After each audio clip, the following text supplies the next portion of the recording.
Alors comment ça va? Vous tenez le coup. Parce qu'en ce début d'année 2026 en Algérie, accrochez-vous bien, on n'a même pas eu le temps de dire bonne année, que l'ambiance est déjà plombée par une atmosphère autoritaire digne des pires scénarios. Le régime de Tebboune, fidèle à lui-même, n'a pas traîné pour ressortir ses méthodes préférées, la poigne de fer, la répression assumée, et tout ça pour des revendications sociales et économiques, rien de plus. Oui, vous avez bien entendu des sujets du quotidien, mais traités comme s'il s'agissait d'un complot national. Et voilà, la grève des chauffeurs n'a pas résisté longtemps. Environ 80% d'entre eux ont fini par reprendre le boulot, mais attention, pas par conviction, ni parce qu'ils ont été entendus. Non, ils sont retournés au volant sous la pression, et certainement pas grâce à ce petit théâtre mis en scène par le président du Conseil de la Nation, qui, rappelons-le, s'est contenté de recevoir quelques visages choisis des soi-disant représentants syndicaux triés sur le volet. C'était le jeudi 8 janvier. À l'issue de cette réunion, des engagements ont été lâchés à la volée, oui, uniquement des promesses aussi vagues qu'éphémères sur une éventuelle révision du code de la route. Ce même code dont le système d'amende frise l'absurde des pénalités pouvant engloutir jusqu'à la moitié d'un salaire minimum, une punition financière surréaliste dans un pays où le revenu de base est déjà un tour de force pour survivre. Et pendant ce temps, on parle pédagogie, honnêteté, mais on sert surtout la pilule amère avec un joli emballage. Les chauffeurs, qu'ils conduisent des bus, des camions, des minibus ou même des fourgonnettes, ne sont pas descendus dans la rue pour saboter la sécurité routière, contrairement à ce que braillent en boucle les médias bien dociles du régime Tebboune. Non, ils ne sont pas contre les radars, ni pour les chauffards en liberté. Bien au contraire, ils veulent des routes plus sûres, moins d'accidents et une vraie lutte contre les conducteurs irresponsables. Ce qu'ils rejettent, c'est cette pluie d'amendes astronomiques qui leur est tombée dessus avec le nouveau code de la route. Un système absurde où une simple erreur, une faute mineure, peut coûter jusqu'à 12 000 dinars. Imaginez 8 000, 5 000 dinars pour des broutilles, alors qu'un salaire moyen en Algérie frôle à peine le seuil de dignité. Ce n'est pas une réforme, c'est une punition légalisée. Imaginez un peu, vous gagnez à peine 24 000 dinars par mois et on vous colle une amende qui peut vous bouffer la moitié de ce revenu déjà misérable. Sérieusement, où est la logique? C'est à s'arracher les cheveux. Et tout ça pourquoi? Pour des broutilles, un pneu un peu usé. Bim amende, vous avez osé utiliser Google Maps pour ne pas vous perdre. Rebim, votre téléphone est posé là, à portée de main, encore une prune. Des infractions mineures à peine gênantes qu'on transforme en faute capitale, avec à la clé des sanctions financières allant jusqu'à 12 000 dinars, soit entre 30 et 50% du SMIC algérien. Résultat, ce ne sont plus des contraventions, c'est du pillage organisé surtout pour ceux qui passent leur vie sur la route. Chauffeurs de bus de poids, lourds, transporteurs en tout genre, qui se retrouvent étranglés pour survivre. Quand on vit quasiment sur l'asphalte, 24 heures sur 24, 7 jours sur 7, les erreurs deviennent inévitables. Et pourtant, chaque petite faute est taxée comme si c'était un crime grave, une addition salée à chaque détour. Le problème, ce n'est pas juste un coup dur individuel, c'est tout un secteur qui trinque. Le transport en Algérie, c'est un patient sous respirateur depuis des années, les marges s'évaporent, les revenus fondent à vue d'œil et les obstacles s'accumulent. Pneus introuvables, pièces de rechange devenues denrées rares, ateliers de réparation dépassés ou hors de prix. Impossible d'importer du matériel neuf, les bus et camions vieillissent mal et les moyens de les maintenir à flot s'effondrent. Bref, le transport algérien aujourd'hui, c'est l'enfant oublié de l'économie nationale. Faut oser le dire. Et comme si ça ne suffisait pas, au lieu de tendre l'oreille, le régime Tebboune a préféré boucher les siennes. Plutôt que dialoguer avec les grévistes, ils ont laissé pourrir la situation. Résultat, une semaine d'arrêt qui a coûté plus de 300 millions de dollars à l'économie. Oui, vous avez bien entendu. Des pénuries dans les 4 coins du pays, des étals vides, une flambée des prix sur les fruits, les légumes, les produits agricoles avec des hausses allant de 40 à 100%. Certains produits ont même doublé. Des travailleurs empêchés de bosser, des entreprises paralysées, des commerces sans livraison et des produits de première nécessité distribués au compte-gouttes. Tout ça pour ne pas avoir voulu discuter. Chapeau bas vraiment. Face à la colère des chauffeurs, le régime Tebboune n'a pas tendu l'oreille. Il n'a ni écouté leur détresse, ni tenté de comprendre l'ampleur de leur ras-le-bol. Non, il a sorti l'artillerie lourde, la répression pure et dure. Et qu'on ne s'y trompe pas, ce ne sont pas les belles paroles creuses du président du Conseil de la Nation qui ont mis fin à la grève. Là, bien sûr, quelques promesses ont été glissées ici et là, histoire de faire bonne figure. Mais soyons clairs, ce qui a vraiment mis fin au mouvement, c'est la peur. La peur générée par une répression brutale, implacable, qu'on peut sans exagérer qualifier de féroce. Aujourd'hui, dans plusieurs régions, les transports reprennent doucement. Entre 70 et 80% des grévistes sont retournés au travail, mais ce retour n'a rien de spontané, il est forcé sous pression, sous silence. Parce que dans ce pays, on répond à la souffrance sociale par la matraque.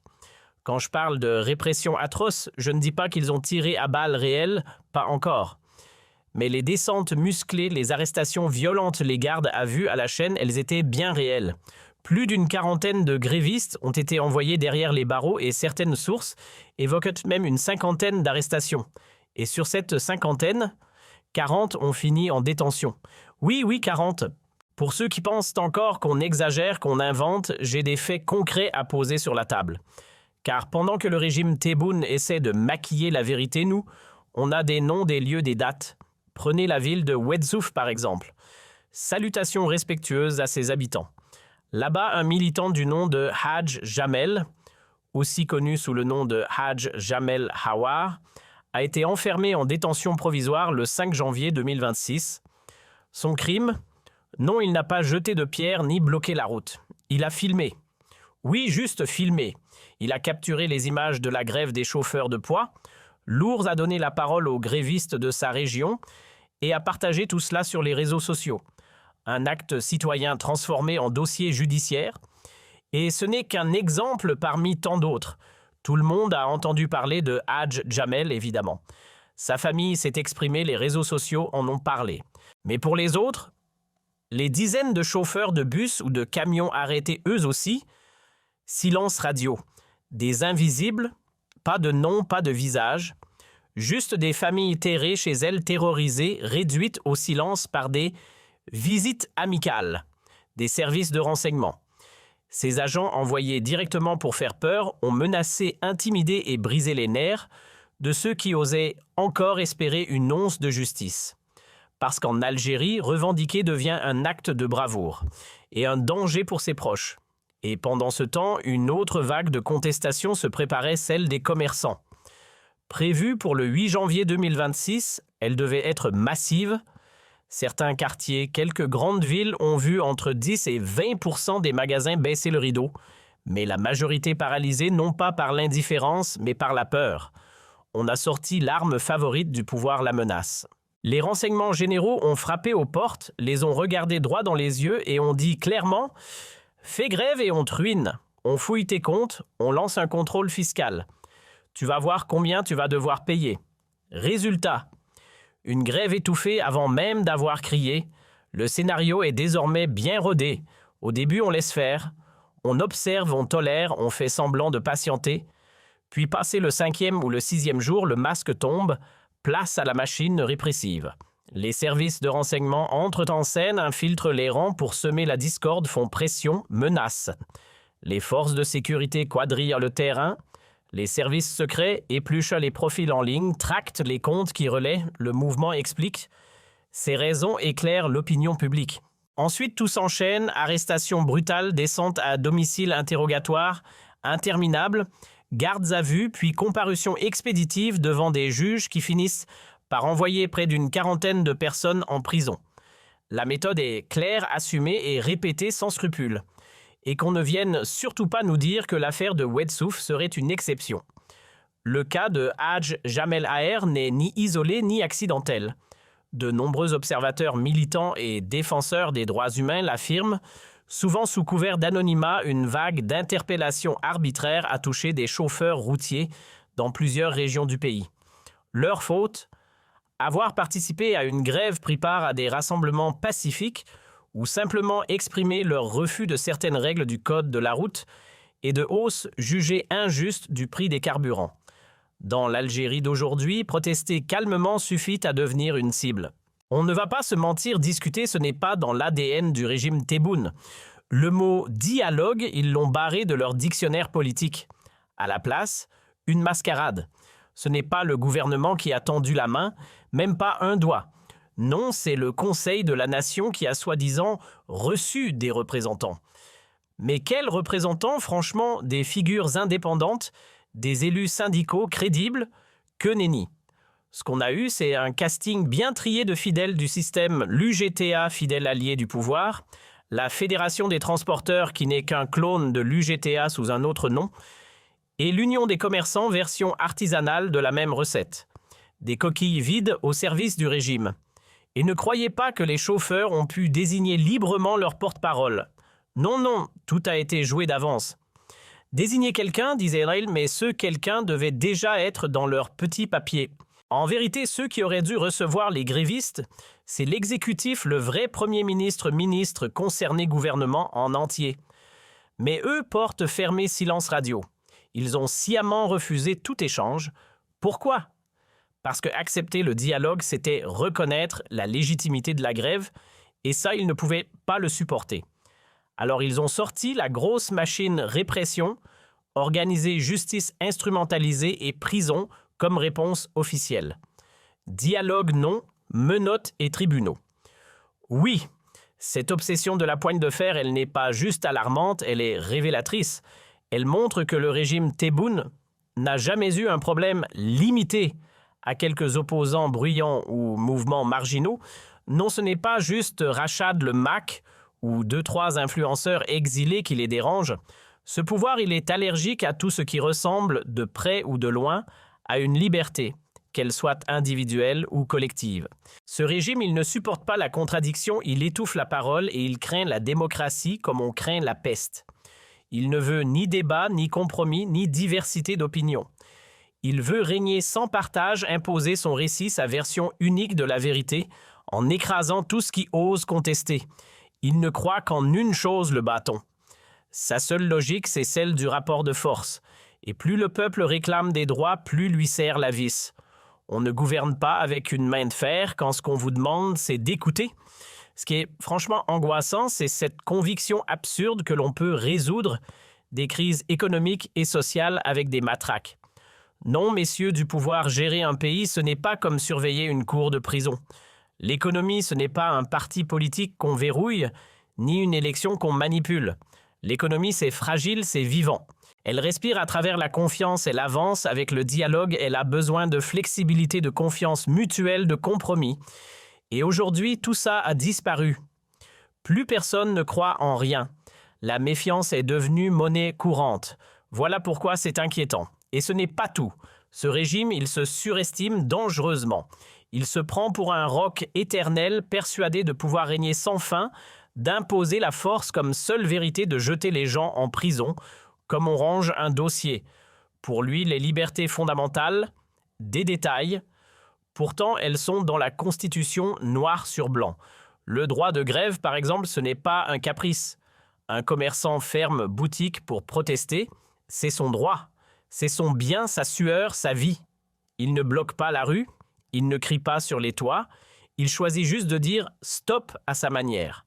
Mais même ce silence-là devient une menace pour un régime qui ne supporte pas le moindre frisson de liberté. Soyons clairs, personne ne choisit de tout arrêter par plaisir. Aucun commerçant, aucun chauffeur, qu'il conduise un bus, un poids lourd ou une simple camionnette, ne décide de faire grève juste pour le frisson de l'adrénaline. S'ils ferment boutique ou gardent leur véhicule, c'est parce que l'asphyxie est réelle, parce que vivre devient insoutenable, parce qu'ils sont au bord du gouffre écrasés par un quotidien qu'ils n'arrivent plus à porter. Mais tout cela, le régime Tebboune ne veut pas l'entendre. Dans sa logique, il n'existe pas de citoyens à écouter, seulement des sujets à contrôler. Les Algériens ne sont pas perçus comme des voix à entendre, mais comme des pions à gérer. Et pourtant, ce n'était pas toujours comme ça. À l'époque de Bouteflika des grèves, il y en avait. En tant que jeune journaliste, j'ai couvert à plusieurs reprises celle des cheminots de la SNTF. Pas un train n'a circulé, je me souviens très bien jusqu'à la veille du scrutin présidentiel de 2014, celui du 4e mandat. Et malgré tout cela, jamais on n'a vu les travailleurs traîner au poste, menottés ou menacés. Les profs faisaient grève, les médecins aussi. Des secteurs entiers entraient en mouvement régulièrement. Mais même dans cette Algérie-là, on ne criminalisait pas aussi sauvagement la contestation. Ce qu'on voit aujourd'hui n'est pas juste une dérive, c'est un saut brutal en arrière. Avec Tebboune aux commandes, inutile d'espérer manifester sans finir dans le collimateur. Aujourd'hui, exprimer son mécontentement, c'est risquer bien plus qu'une amende. Ce n'est plus de la politique, c'est une chasse aux voix dissidentes. On ne dialogue pas, on envoie les RG, les fameux renseignements généraux, faire du porte-à-porte pour semer la peur, étouffer toute contestation. Les gendarmes débarquent, les services secrets fouillent, arrêtent, placent en garde à vue, comme s'il s'agissait de criminels. Et derrière la justice docile, suit la partition prison ferme pour avoir osé faire grève. Voilà la question, c'est quoi le crime exactement? Ils ont tué qui? Personne. Ils ont juste cessé de travailler pour protester. Et dans cette Algérie-là, c'est déjà trop. Ce schéma autoritaire poussé à l'extrême prépare inévitablement un retour de flamme. Parce que ce genre de mécanique, à force de tourner à vide, finit par exploser, alimenter la frustration, cultiver l'humiliation, faire taire par la force, ça ne dure qu'un temps. La colère, elle gonfle, elle s'accumule, elle se mure dans le silence jusqu'au jour où elle déborde. Et quand elle éclate, ce n'est plus une revendication, c'est un volcan. Si le pouvoir continue à ignorer la souffrance du peuple et à répondre par la répression, il ne faudra pas s'étonner le jour où la rue répondra avec fracas. À force d'étouffer les voix pacifiques, le régime risque de récolter autre chose qu'un simple silence résigné. Car quand on empêche le peuple de manifester calmement, on prépare le terrain pour des colères qui n'auront plus rien de paisible. Ce ne seront plus des grèves, ce seront des émeutes. Ce ne seront plus des slogans, mais des cris de rage. Une société à qui l'on impose la violence finit toujours par la rendre, et parfois avec intérêt. Enfermer sans raison, faire taire par la peur, interdire le droit de grève, stigmatiser ceux qui osent frapper ceux qui se lèvent, tout cela n'est pas neutre. C'est une mécanique de brutalité qui, tôt ou tard, fabrique sa propre explosion.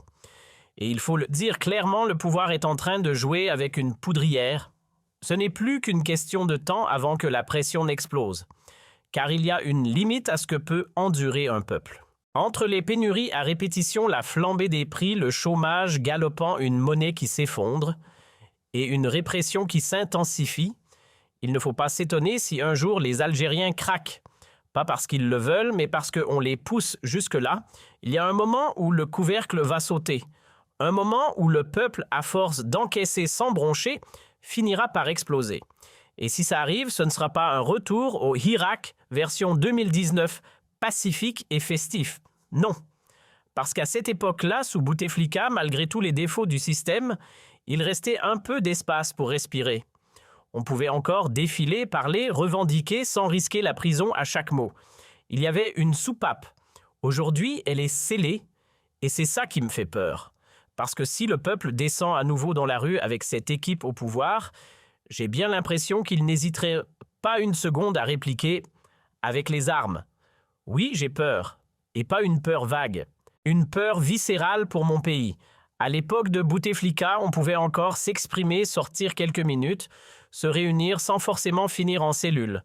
On râlait sur les réseaux, on manifestait pour des causes sociales, et on rentrait chez soi. Aujourd'hui, tout ça est devenu un luxe interdit. Même défendre ses droits les plus élémentaires, c'est devenu une prise de risque. Et cette dérive-là, elle est effrayante. Parce qu'un pays où le silence est imposé par la peur est un pays qui court droit vers l'effondrement. Le problème du régime Tebboune, ce n'est pas juste qu'il n'aime pas la démocratie. Non, ce serait trop simple. Ce régime a carrément un souci existentiel avec tout ce qui s'appelle droits fondamentaux. Même revendiquer un minimum vital est devenu un acte subversif. Tu veux parler de ta misère interdit. Tu veux dire que tu n'arrives plus à vivre dignement réprimé. Tu oses murmurer que tes revenus ne te permettent plus de nourrir ta famille. Tu deviens un danger public. En Algérie, aujourd'hui, exprimer un ras-le-bol est vu comme un crime. Même les droits sociaux, les plus élémentaires, les plus humains, sont désormais perçus comme une menace. On ne les reconnaît pas. On les diabolise. Et surtout, on les bannit.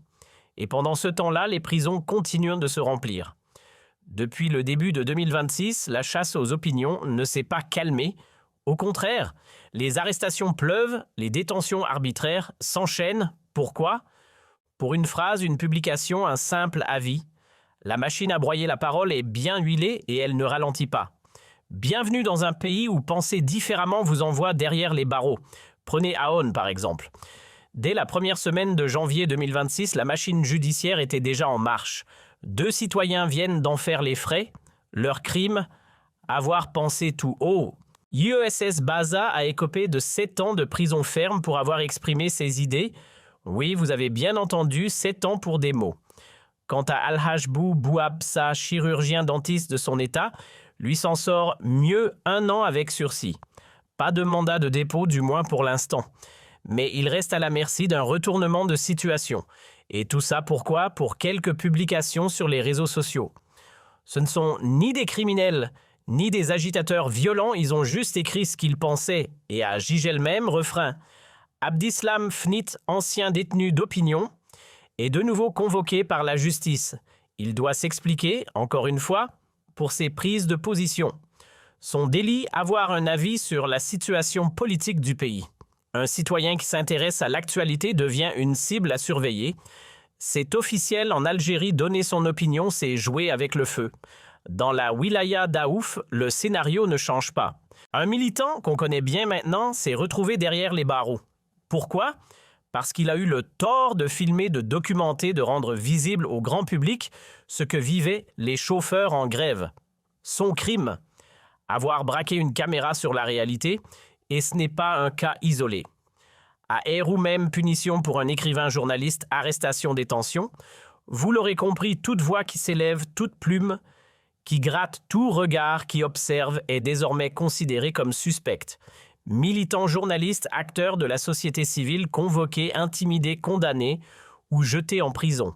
Bienvenue dans un pays où penser est devenu un acte de rébellion. Et ce n'est pas fini.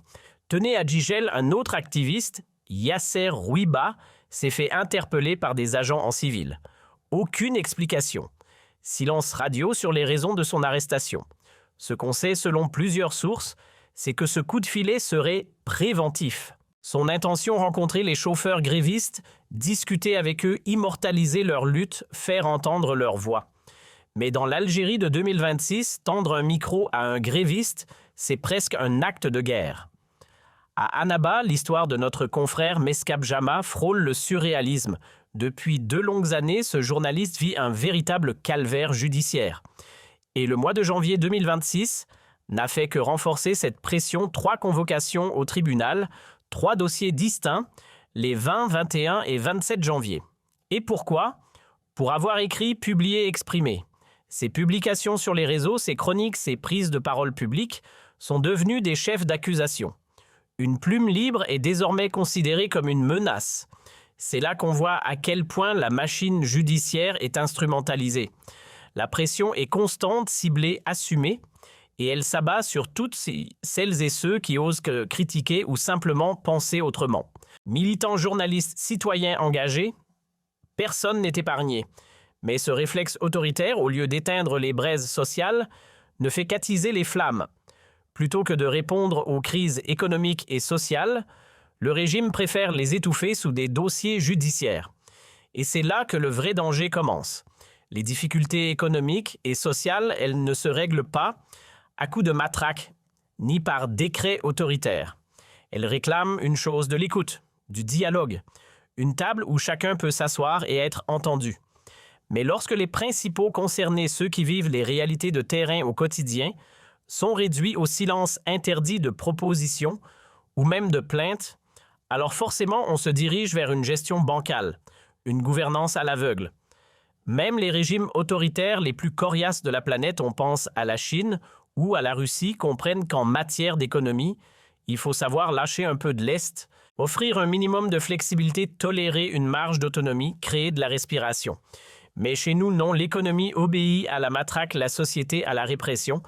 Et ce cocktail-là, c'est la recette assurée du chaos. Côté politique, l'année 2026 commence sur les chapeaux de roue, mais dans le mauvais sens. Le décor est planté, pression judiciaire, harcèlement policier, répression ciblée contre militants activistes, défenseurs des droits humains et simples citoyens critiques. En clair, le pouvoir ne veut rien lâcher. Il s'agrippe à son fauteuil comme si son destin en dépendait, quitte à précipiter tout le pays avec lui. Visiblement, le pouvoir en place n'a qu'une obsession frapper fort, encore et toujours. Il n'essaie pas, il n'explore pas, non, il impose. Et cette obsession pour la manière forte, tôt ou tard, elle va faire trembler les fondations du pays. Vous arrivez à imaginer ça?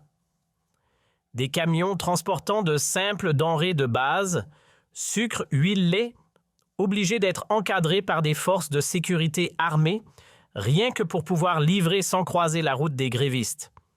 Oui, vous avez bien entendu, on escorte des camions comme on protégerait un convoi présidentiel. Simplement pour éviter que les chauffeurs ne soient approchés, discutent avec leurs collègues en grève ou osent changer d'avis. Bienvenue en Absurdistan. Mais ce genre de scènes, évidemment, vous ne les verrez jamais sur les écrans des chaînes TV nationales. Pourquoi? Parce que la liberté de la presse a été soigneusement étouffée. Montrer des flics escortant des palettes de lait, ce serait reconnaître que quelque chose cloche gravement. Et ça, le régime préfère le cacher sous le tapis. Ce que j'aimerais glisser à l'oreille de M. Tebboune et de sa petite cour dorée, c'est qu'ils vivent littéralement sur une autre planète. Dans leur monde, pas de rupture de stock, pas de pneus introuvables, pas de file d'attente pour une pièce de rechange. Non, eux roulent dans des bolides flambant neufs importés aux frais de la princesse pardon de l'État. Chaque année, on leur sert de nouvelles voitures sur un plateau accompagné bien sûr de logements de fonction de salaire qui font pâlir n'importe quel citoyen lambda et de primes si généreuses qu'on se demande s'ils savent encore combien coûte une baguette de pain. Ils sont dans leur bulle perchée loin, très loin des soucis du peuple. Ils ne touchent plus terre. Et le plus savoureux dans tout ça, c'est que même ceux qui les protègent commencent à en avoir marre. Le dégoût grimpe jusque dans les rangs de leur propre sécurité rapprochée. Oui, même leurs gardes du corps et les agents des services spéciaux commencent à les regarder de travers. Et ce ras-le-bol qui monte, qui gronde, qui enfle chaque jour finira par exploser. Et cette fois, ce ne sera peut-être pas la balade pacifique du Irak. Non, si ça éclate, ça pourrait bien être violent. Alors, avant que la cocotte minute n'explose, le régime ferait bien de réfléchir aux conséquences désastreuses de son entêtement à imposer l'ordre par la matraque.